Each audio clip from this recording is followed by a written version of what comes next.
Bon bonjour tout le monde et bienvenue bienvenue en Meuse pour cette petite présentation. Donc moi je m'appelle Julien, je suis brasseur amateur depuis 7 ans à peu près, j'habite à Bruxelles et aujourd'hui je remplace Louis de la caisse à outils. Alors pour ceux qui n'ont jamais connu la caisse à outils, c'est à la base une brasserie associative qui s'est créée au fin fond de la Creuse. Puis c'est parti petit à petit sur une chaîne YouTube et Twitch où on organise régulièrement des lives, que ce soit d'interviews de brasseurs, d'assos ou de gens qui tournent autour de la bière, ou, et ça c'est plutôt moi qui m'en occupe, des lives de FAQ brassage amateur. Donc on a l'occasion de recevoir toute une série de personnes, notamment Fabien qui est déjà intervenu plusieurs fois sur notre chaîne pour des FAQ. Et alors, le, la présentation que Louis voulait faire aujourd'hui, avant de lâchement tous nous abandonner parce qu'il ne savait pas sortir du fin fond de la Creuse, c'était une présentation dédiée à la création de recettes. Alors, bon, la perspective va plutôt être celle de brasseurs amateurs que de brasseurs professionnels parce qu'on est tous plutôt amateurs. Hein. Notre côté, ici, je sais, de votre côté, il y a quelques professionnels donc qui vont peut-être parfois trouver nos méthodes moins adaptées à eux. Erratique. Euh, si vous avez des questions à n'importe quel moment, n'hésitez pas à intervenir, n'hésitez pas à suggérer quoi que ce soit.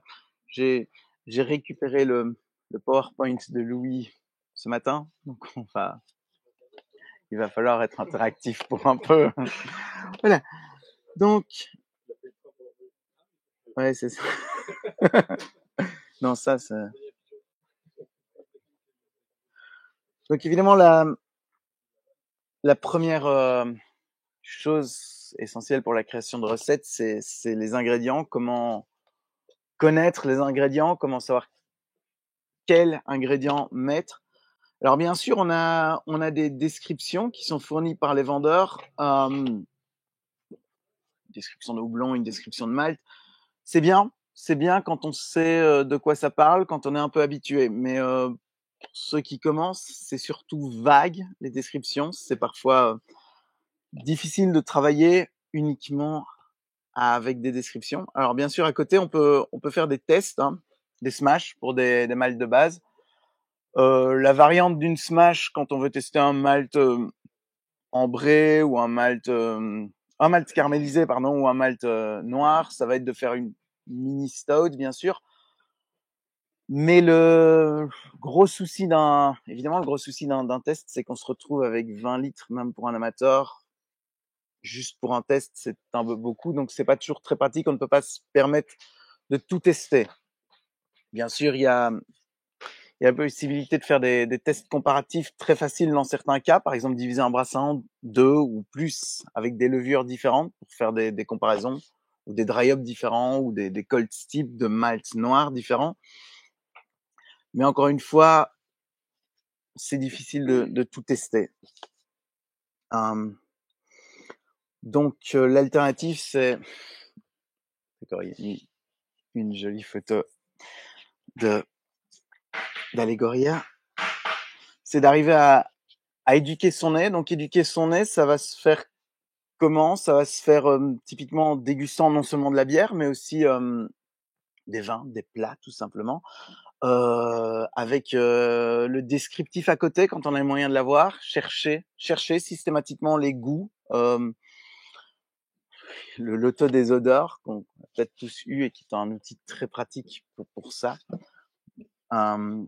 L'idée, c'est vraiment d'arriver à associer les arômes, à les mémoriser aussi, à développer une mémoire des arômes et des goûts pour pouvoir, in fine, les recréer dans sa tête. Un autre truc très pratique, évidemment, c'est de cuisiner. Je pense que la plupart des gens qui aiment brasser aiment souvent cuisiner aussi. Cuisiner des plats épicés en les composant uniquement à l'odeur, ça aide vraiment à développer un palais et ça permet de s'armer pouvoir justement lire ces descriptifs, savoir à quoi s'attendre, savoir comment les recombiner dans sa tête. Donc c'est toute une gymnastique de l'esprit qui permet à un moment à force d'entraînement, non seulement sur la bière, mais sur des tas d'autres trucs, de pouvoir imaginer à partir de quelques descriptifs ce qu'une bière va pouvoir donner. Alors en plus des ingrédients pris indépendamment les uns des autres, il faut savoir les combiner. C'est-à-dire que certains ingrédients vont spécialement aller bien avec d'autres.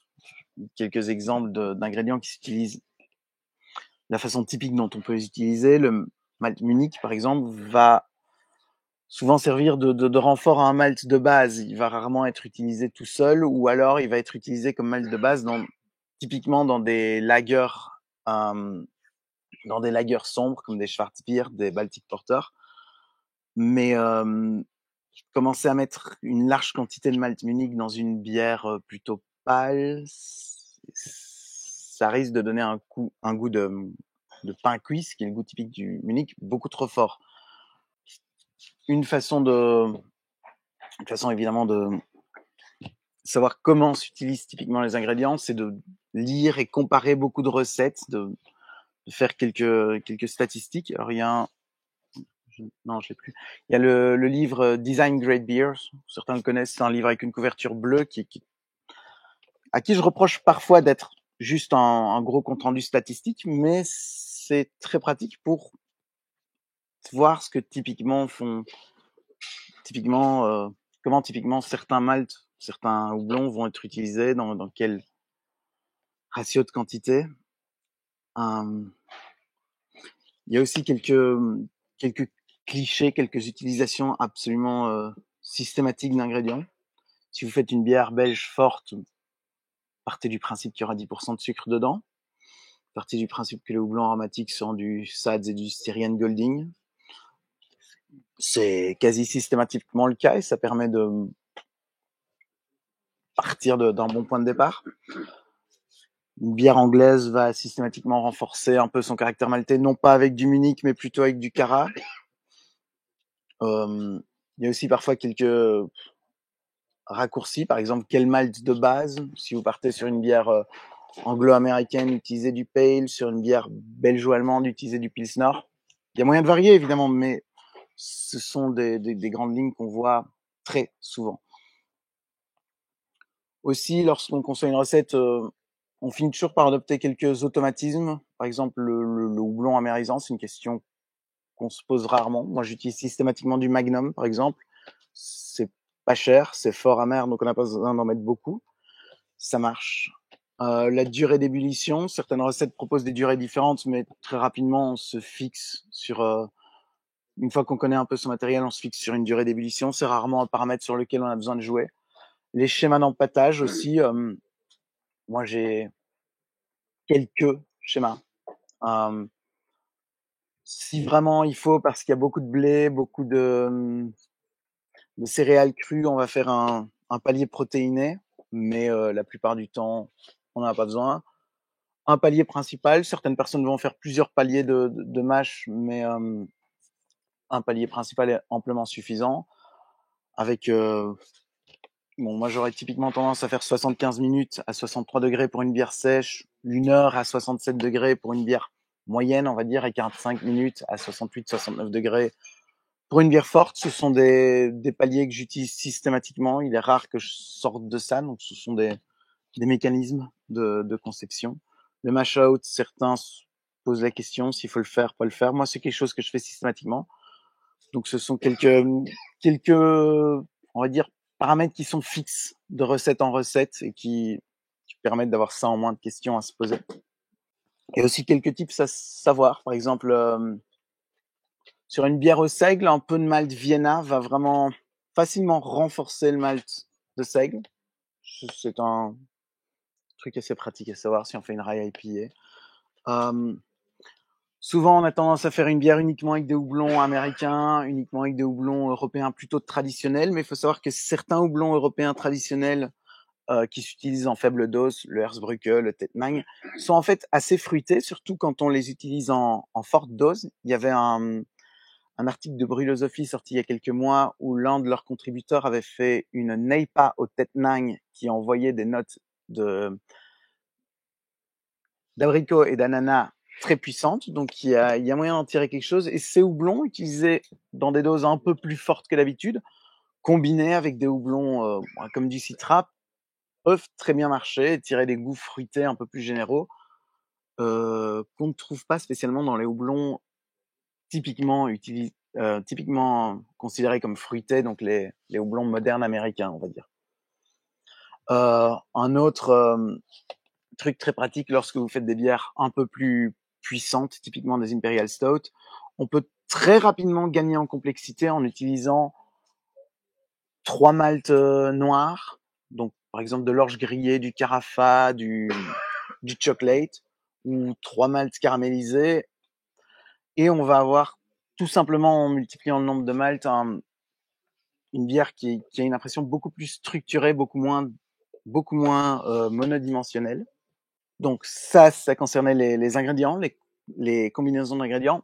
Maintenant, si on veut, à partir de ces ingrédients, pour concevoir des recettes, il y a 3 approches. Hein. Est-ce qu'on va chercher spécifiquement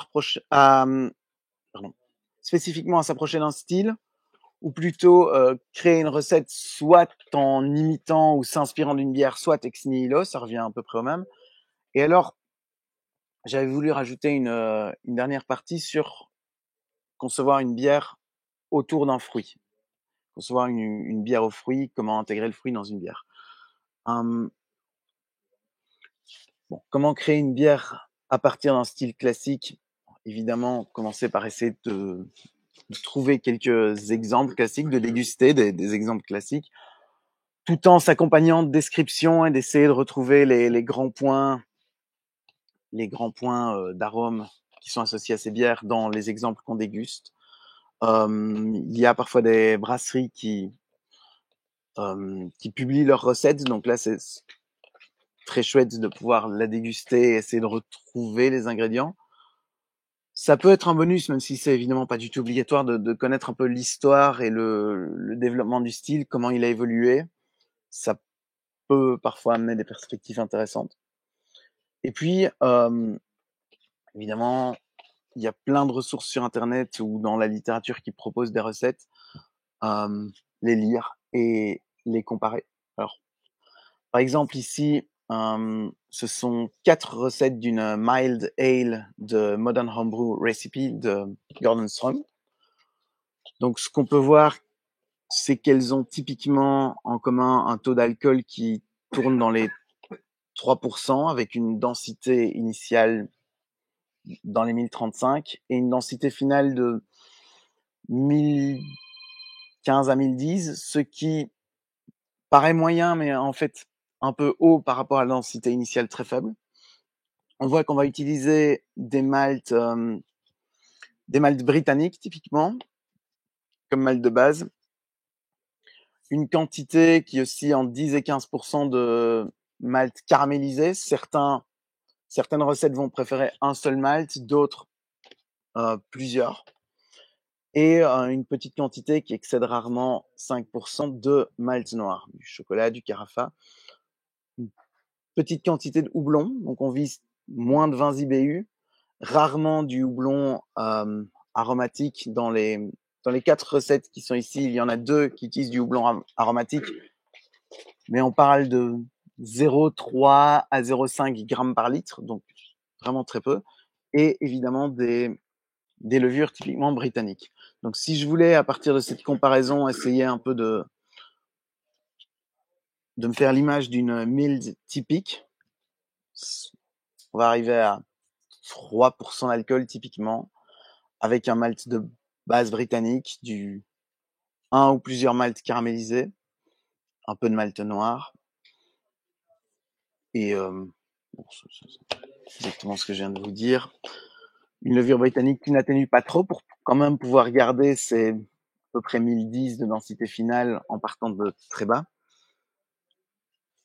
Et on peut faire, on peut essayer de faire des cartes d'identité, si on veut, de la recette typique de différents styles. Par exemple, si on prend une blanche typique, on va être sur un mélange environ moitié-moitié de malt Pilsen et de malt de blé, et de blé qui va être dans une proportion variable de malt et de blé non maltais. Traditionnellement, ils vont utiliser 20% de blé maltais, 30% de blé non maltais. Mais moi, je vais utiliser uniquement du blé maltais parce que c'est beaucoup plus facile. Souvent, la différence est peu notable. On va trouver certaines blanches qui vont utiliser un peu d'avoine, 5 à 10%, pour ajouter un côté crémeux. Typiquement, elles n'ont pas de malt aromatique et une amertume très limitée, et l'usage évidemment très connu de coriandre et d'orange dans des doses d'environ 1 gramme par litre. Typiquement, par exemple, une New England IPA va utiliser des maltes le plus pâles possible, des maltes de blé, des flocons pour amener le maximum de texture sans avoir à utiliser des maltes caramélisés, puisqu'on cherche vraiment à avoir quelque chose de crémeux et très pâle. Les Neipa, qui est un travail de l'eau que Fabien a déjà abordé. Des houblons qui sont évidemment américains et à fond sur les goûts tropicaux. L'amertume va être la plupart du temps restreinte. C'est pas toujours le cas. En France, c'est quasi typiquement le cas, mais on a des exemples américains qui montent pas mal dans les IBU. Et on va chercher des levures qui laissent un certain sucre résiduel, qui ont une faible atténuation. Ça va typiquement être des levures anglaises, histoire de garder ce côté rond et crémeux en bouche.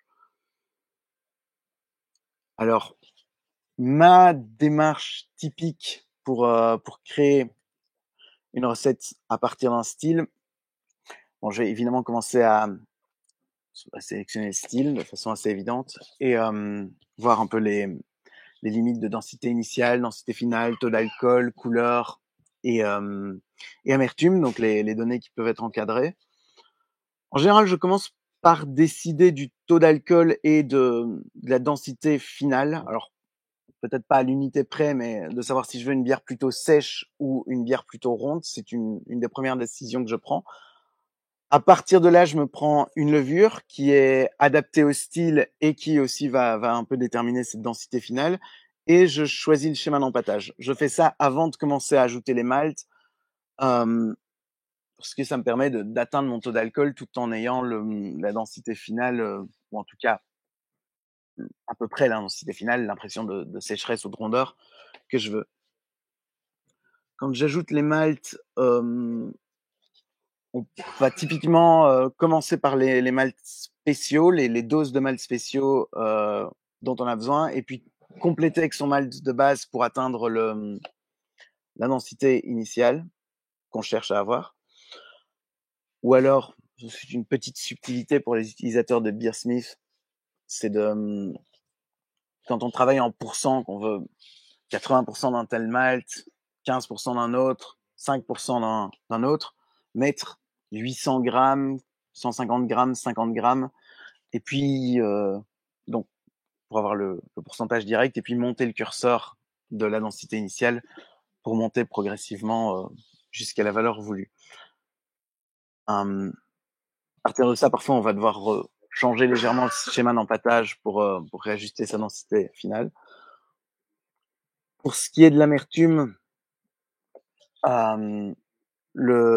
travailler avec le ratio amertume densité initiale est très pratique. Donc Louis le mentionne dans une vidéo qui va être intégrée plus tard, mais bon, vous avez une bière qui a une densité initiale, disons, de 1060. On va dire qu'elle a 60 unités de densité. Mettons qu'elle est 30 IBU. 30 IBU pour 60 unités de densité, c'est un ratio d'amertume sur densité d'un demi. Ça, c'est typiquement une bière équilibrée. En dessous d'un demi, vous allez être vers une bière qui est de plus en plus ronde. À 0,75, vous allez être vers une bière qui commence à devenir amère, et à 1 au-delà d'un, une bière qui est franchement amère. C'est un outil assez pratique pour déterminer, une fois que vous avez déterminé votre densité initiale, combien d'IBU vous voulez cibler. Ensuite, une fois que vous avez décidé de vos IBU, vous pouvez partir de... Moi, je commence toujours par les houblons aromatiques. Je décide de la dose de houblon aromatique que je veux. Ça peut aller de 1 à 2 grammes par litre pour une bière qui va être vraiment maltée, à laquelle je veux juste donner un peu de fraîcheur et un petit côté herbacé, à 10 grammes par litre quand je veux une IPA un peu plus bourrine. Ces houblons vont me donner une certaine IBU et à partir de là, je vais rajouter mon houblon amérisant qui pour moi est systématiquement du Magnum. Certains vont peut-être varier les houblons amérisants, mais comme je le dis, c'est souvent plus facile d'en avoir un seul et je vais donc ajouter ce houblon amérisant jusqu'à ce que j'ai mes IBU désirés. Alors ensuite, on peut éventuellement décider d'ajouter d'autres aromates dans certaines doses. Donc, la dose d'équilibre pour une épice, c'est typiquement pour des épices douces comme les très clichés écorce d'orange et coriandre, on va typiquement tourner autour d'1 gramme par litre. Plus, et ça commence à un peu se distinguer et devenir une soupe aux épices pas très intéressante, honnêtement. Mais il y a des épices assez caractérielles. J'ai fait il y a quelques mois une Pilsner au cardamome. C'est une épice très puissante. 0,2 grammes par litre, donc 4 grammes pour mon brassin de 20 litres, c'était assez pour saturer entièrement le goût et ne goûter plus que le cardamome. On fait honnêtement une pas très bonne bière.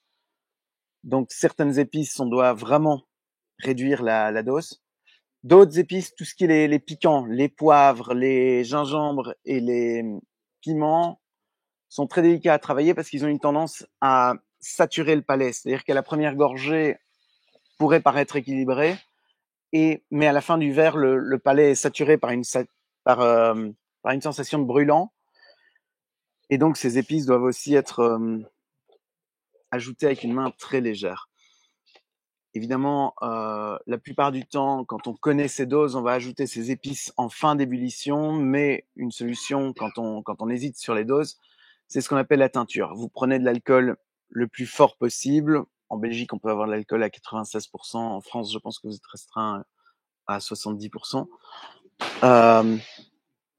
Vous prenez une petite quantité de cet alcool, juste de quoi couvrir vos épices, quelques jours de macération, et puis ensuite, très facilement, vous ajoutez cette teinture d'épices à la bière une fois qu'elle est terminée, jusqu'à ce que le goût soit satisfaisant. En se rappelant encore que certaines épices, les épices piquantes typiquement, la sensation de piquant arrive progressivement et donc la main légère. Voilà.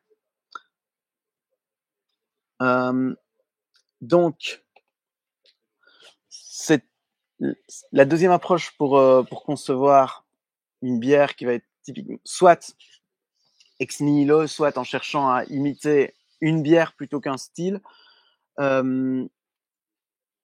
Louis va vous la présenter à distance via une vidéo qu'il avait enregistrée il y a quelques temps et qui voulait intégrer à cette présentation. Donc, messieurs, dames, Louis. Bonjour. Aujourd'hui, on va voir comment créer une recette ou l'inventer lorsque l'on part de zéro.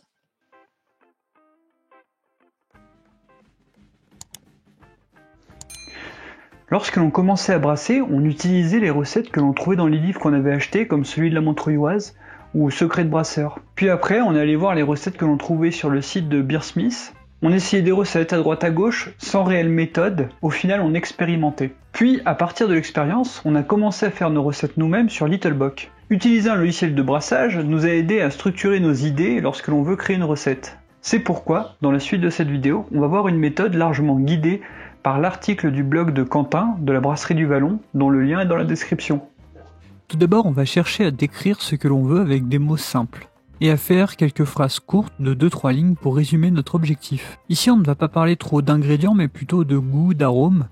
On laisse un peu la partie technique et brassage de côté pour le moment. On peut partir d'une bière que l'on connaît pour essayer de faire quelque chose qui s'en rapproche. En tout cas, moi, c'est ce que je faisais. parce que je n'avais pas le vocabulaire ou la culture bière qui allait avec cet exercice. Par exemple, si je veux quelque chose de proche de la triple carmélite, je me rappelle que c'était une bière assez forte aux notes d'agrumes et d'épices, elle aura une saveur plutôt maltée, équilibrée, avec de très légères notes biscuitées, son amertume sera faiblement marquée et le houblon peu présent. C'est un style assez gourmand, plutôt fort, c'est une triple belge. Personnellement, je vais pas mal sur le guide des styles BJCP que l'on peut trouver sur brasseuramateur.com pour voir quel vocabulaire ou quelle méthode est utilisée pour décrire un style. Je regarde aussi comment ils séparent et organisent leur description. Ça m'aide beaucoup quand je crée une recette de bière et ça permet de garder une ligne directrice.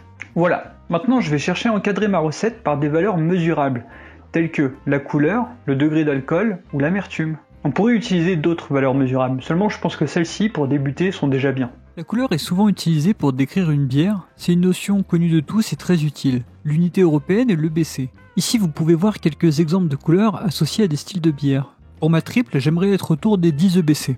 On peut aussi rajouter la limpidité recherchée, là j'aimerais une bière légèrement trouble. L'alcool est aussi une notion très connue. Le taux d'alcool a une influence sur les qualités gustatives d'une bière, son goût, son corps, sa chaleur. Plus il y a de malt, plus il y a de sucre et de goût et plus il y a d'alcool. Bien sûr, d'autres facteurs influencent tout cela, mais l'idée c'est de saisir facilement les notions de base.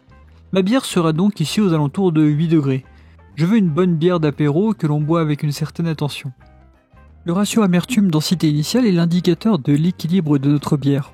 On peut aussi l'appeler l'amertume ressentie, car la densité, et donc le taux de sucre, vient influencer la manière dont on ressent l'amertume. Je ne vais pas rentrer dans l'explication du calcul de l'amertume dans cette vidéo, et je pars du principe que pour créer notre recette, on utilisera un logiciel de brassage comme Littlebox par exemple. Pour ce qui est de la densité, vous pouvez aller voir sur le lien qui s'affiche ou dans la description. Donc le ratio en question se calcule de cette manière.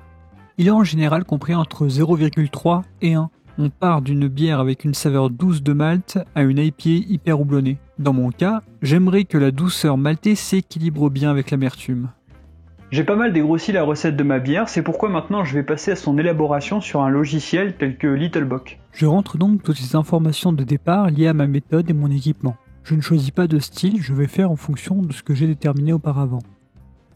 Je choisis ma levure, ici une BE 256 de Fermentis. Je rentre mon profil d'empâtage, mais je m'attarde pas là-dessus dans cette vidéo, ce n'est pas le sujet. Et ensuite je mets 10 kg de malt pils et du malt de blé qui viennent tous les deux de la malterie des volcans. Cela me donne un taux d'alcool légèrement inférieur à ce que je cherche, seulement avec le resucrage je vais gagner à 0,3-0,5%. Maintenant j'ajoute mon houblon en fonction de ce que j'avais défini, et je cherche à obtenir le bon ratio amertume-densité initiale. Je tâtonne et petit à petit j'obtiens approximativement la valeur que je recherche. Et enfin pour les notes d'agrumes et d'épices, je choisis la facilité et je rajoute de l'écorce d'orange et de la coriandre. Voilà, ma recette est terminée, je n'ai plus qu'à la brasser. Cette vidéo touche à sa fin, j'espère qu'elle vous aura plu. Si vous avez des commentaires à faire, n'hésitez pas à les faire. Sinon, je vous souhaite un bon brassage et je vous dis à la prochaine. Ça, c'était l'approche que Louis nous proposait pour imiter une bière. Et pour ce qui est de créer une bière à partir de rien, sans spécialement chercher à être dans un style, en fait, l'approche est à peu près la même. Commencer à la décrire, décrire ce qu'on veut. Alors, par des phrases courtes avec des mots simples si vous êtes Louis, mais si vous vous sentez de mettre des phrases longues, vous pouvez aussi. Donc, une dernière partie que je voulais mettre dans cette présentation, c'était brasser une bière avec des fruits. C'est un exercice que j'aime beaucoup parce on peut faire pas mal de choses qui sortent un peu du sentier battu de la blanche aux fruits éventuellement pétée d'aspartame. Alors, bon, la première question qui fâche quand on fait une bière aux fruits, surtout en tant qu'amateur, parce qu'on vient de tomber sur des fruits et qu'on a envie de faire quelque chose avec, quid des ferments sauvages? C'est vrai que un fruit va typiquement, en tant que source de sucre, agglomérer toute une série de levures, de lactobactéries, et encore, parfois, des trucs un peu plus ennuyants. Alors, on peut les pasteuriser. Le gros souci de la pasteurisation, évidemment, c'est que on risque de cuire le fruit et d'avoir quasi systématiquement un goût de compote, en fait, de fruits cuits. Alors, on peut baisser la température de pasteurisation au maximum. Il y a moyen d'avoir une pasteurisation à 60 degrés, mais on s'assure d'une pasteurisation à 60 degrés au bout d'une heure, quelque chose comme ça. Il y a moyen d'utiliser des purées de fruits qui sont souvent flash pasteurisées ou neutralisées aux ultraviolets. C'est bien, mais il faut acheter ces fruits-là. Et souvent, en tant que brasseur amateur, ce qu'on aime, c'est brasser quand on tombe sur un fruit et plus partir de l'opportunité d'avoir le fruit pour construire la bière autour que de se décider à l'avance et d'aller chercher chez Métro de la purée, même si je le fais. Une autre solution, c'est de sulfiter son fruit. Alors, certains vont trouver ça bof. Je vais poser une question. Qui a déjà goûté une bière au sulfite? Tout le monde. Tout le monde, parce qu'en fait, les levures produisent elles-mêmes des sulfites et les doses de sulfite dont on a besoin pour neutraliser un fruit sont inférieures aux doses de sulfite que la levure va de toute façon faire. Donc, on n'est pas obligé d'y aller comme un porc, comme certains viticulteurs industriels, mais faire prendre un petit bain de sulfite à certains fruits sur lesquels on a un doute, c'est pas dramatique et ça va pas ajouter beaucoup plus de sulfite qu'il y en aura déjà dans la bière, rien que grâce à la fermentation. Et je les ai pas en tête ici, mais je vais rechercher parce que c'est noté quelque part et je vous le dirai après. Mais je l'ai absolument pas en tête.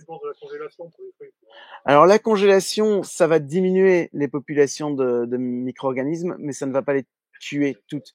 En fait, ce qui se passe dans la congélation, c'est qu'il y a des cristaux de glace qui se forment et qui déchirent les parois cellulaires des micro-organismes. Donc ça va en tuer beaucoup, mais pas tous. Donc on prend quand même des risques. Par contre, la congélation est très utile pour augmenter l'extraction du fruit. En déchirant les cellules du fruit, on... Si tu achètes des fruits, là, pour être sûr, parce que nous, on congèle à la maison. Oui, bien sûr. Et si tu achètes un fruit chez, par exemple, Thierry ou autre, eux, ils surgèlent, ils sont à moins 70. Donc là, oui. Les fruits vont plus loin, peut-être que c'est moins dangereux. Et c'est plus sur le fruit frais, sur la démarche du fruit frais que tu disais. Oui, bah, il m'arrive d'utiliser des fruits congelés ou de congeler des fruits parce que je les récolte à un moment et je peux pas brasser la bière à ce moment-là. Donc il m'arrive de les congeler, mais je ne compte pas sur la congélation pour les faire. Puis il y a aussi la solution de s'en foutre, en fait, de laisser les ferments. Et j'avoue que ça m'arrive régulièrement parce que de toute façon, souvent les bières aux fruits vont être, on va faire des bières sèches. Donc déjà, le micro-organisme n'aura pas grand-chose à becter. Bon, après, c'est vrai que ils peuvent quand même se développer. Et parfois partir sur un truc de fermentation mixte très bien et d'autres fois un peu moins bien. Donc cette solution, elle peut marcher dans une certaine mesure, typiquement en ajoutant le fruit à une bière déjà fermentée, de préférence une bière acide. Le pH bas et l'alcool vont quand même faire en sorte que seules des levures et des lactobactéries pas bien méchantes peuvent se développer. Mais c'est un risque à prendre. Moi, c'est un risque que j'aime bien prendre. Mais bon, encore une fois, c'est ce que je disais en début de présentation. Ça s'applique très bien à des amateurs, moins bien à des professionnels. Il y a d'autres questions qui viennent avec l'intégration du fruit, évidemment. Un fruit, c'est riche en fibres, c'est souvent riche en pectine. Et les deux sont des gros facteurs de gush, puisqu'ils vont créer ça. Ils vont créer beaucoup de points de nucléation qui vont permettre de beaucoup sortir. Au moment de la décapsulation, tout le CO2 va s'agglutiner autour de ces points de nucléation et faire sortir toute la bière d'un coup. Donc, c'est un gros facteur de gush.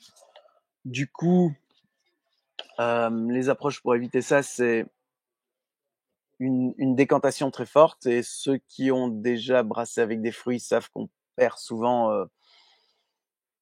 moi, il m'arrive de perdre 10% rien qu'à cause de la masse de fibres de fruits qui se déposent au fond.